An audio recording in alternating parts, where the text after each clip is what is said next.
Ողջույն հարգելի հետևորդներ, կարծում եմ բոլորիդ կհետաքրքրի, թե ինչով է օգտակար կոճապղպեղը։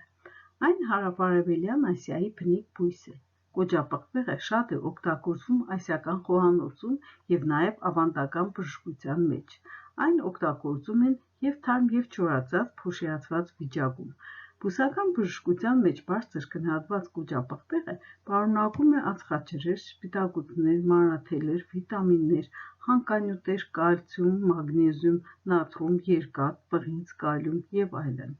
Այն հարուստ է հատկապես B խմբի վիտամիններով, ինչպիսիք են B1, B2, B3, B6 և B9։ Կոճապղպեղը ավանդաբար օգտագործվում է մարսողական համակարգի մի շարք հիվանդությունների բուժման համար,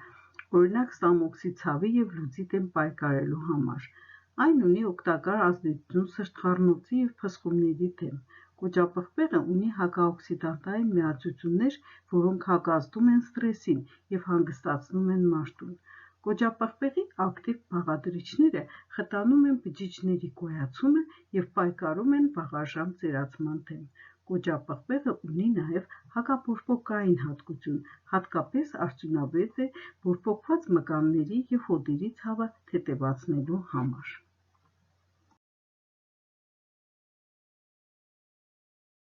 Կոճապղպեղը ունի տոնուսը բարձրացնող ազդեցություն, հետևաբար օգտակար է սեռական ակտիվության համար և խրոնիկ հոգնածության դեմ պայքարում։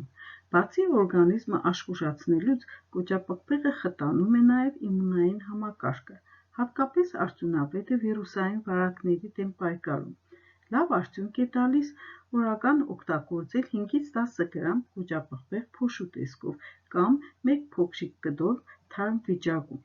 Կոճապղպեղը կարելի է ավելացնել նաև մրգային հյութերին։ Կոճապղպեղով բուժումը պետք է տևի մի քանի օրից մինչև մի քանի շաբաթ, կախված ցանկալի ազդեցությունից։ Ողջամիտ չափաբաժիններով օգտագործելիս որևէ կողմնակի ազդեցություն չի ունենում, բայց չափից շատ օգտագործելը կարող է առաջացնել այրուց և աղիքային ցավեր։ Կոճապղպեղից պատրաստում են նաև յուղ, որը շատ է օգտագործվում հատկապես մկանային և հոդային ցավերի դեպքում մերսումների ձևով։ Այդ յուղով մերսումները շատ օգտակար են նաև սելյուլիտների դեմ պայքարում։ Օգտվեք կոճապղպեղի բուժիչ հատկություններից և առողջ եղեք։ Հիշեք, լավ է պահպանել առողջությունը, քան բուժվել։ Սիրելիներս, իսկ ես սպասում եմ ձեր մեկնաբանություններին։ Բաժանորդագրվեք իմ ալիքին, որպեսզի հետևեք հաջորդ հաղորդումներին։